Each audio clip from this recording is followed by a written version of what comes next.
guys! So, kamusta kayo? Sana okay lang kayo kasi ako, to be honest, hindi ako okay ngayong araw na to. Today is November 5, 2020. Ayan, and 8:25 PM na ng gabi. Nakaharap ako sa laptop ko kasi sobrang undecided ako ngayong gabi if gagawa ba ako ng what. Hindi ko talaga alam decision ko and what's up mga alitatap and welcome back to another vlog. And for today's vlog, yes, today is November 6. Kung napanood nyo yung unang clip is November 5 kahapon.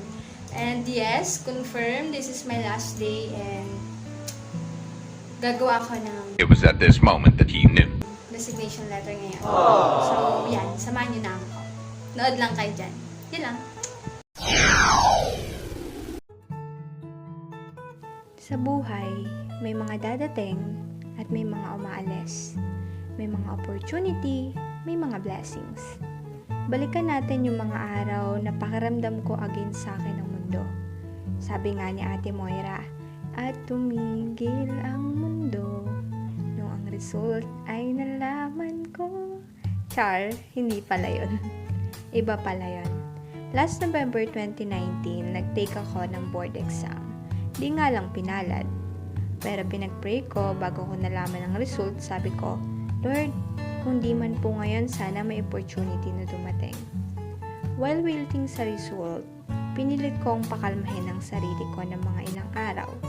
May opportunity din na dumating pero still waiting pa din sa result. After ko ma-interview, natanggap agad ako.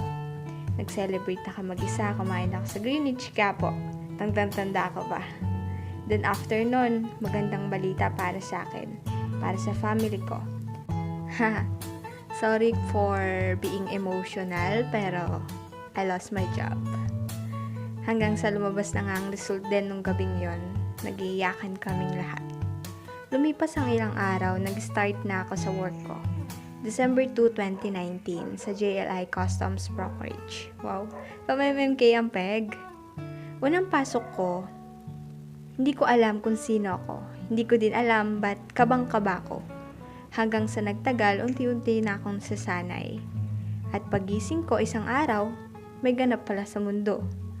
COVID-19 na pala to. Then, dito na nag-start ang lahat.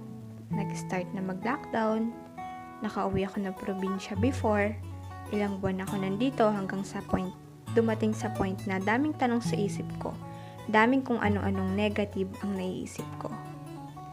Masaya kasama ng pamilya pero at the same time, di may iwasan magkaroon ng problema. Dumating na yung araw na kailangan ko na mag-decide. Isang araw, nag-iisip ako. Sobrang undecided ako. At eto na nga iyon. Hindi natin alam kung anong mangyayari bukas o sa mga susunod na araw. Lalo na sa panahon ngayon, hindi dapat tayo maging selfish. Sino-sino ba naman na magtutulungan kundi tayo-tayo lang din naman. Diba? I am very thankful kasi iiwan ko yung first job ko na madaming natutunan. Hindi lang dahil sa course ko kundi as a person as well. Who I am today is a product of JLI family. Ma'am, sir, it was a pleasure to have work at your company. Sobrang thankful po ako dahil naging part ako ng family na to. Dahil sa pandemic, madami itong pinarealize sa bawat isa.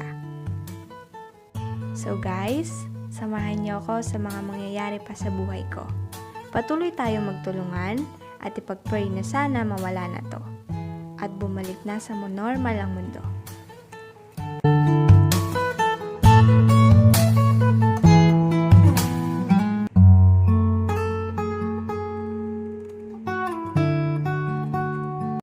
So, ayan, I'm done. And I will send it na lang.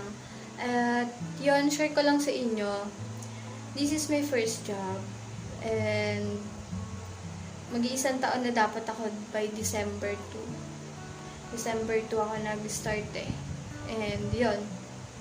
Itong decision ko na to is, pinag-pray ko muna kay Lord bago ko gawin. And, alam ko naman na may plano siya para sa akin. And, this is not the end. Tuloy lang ang laban sa buhay at laban lang ng laban.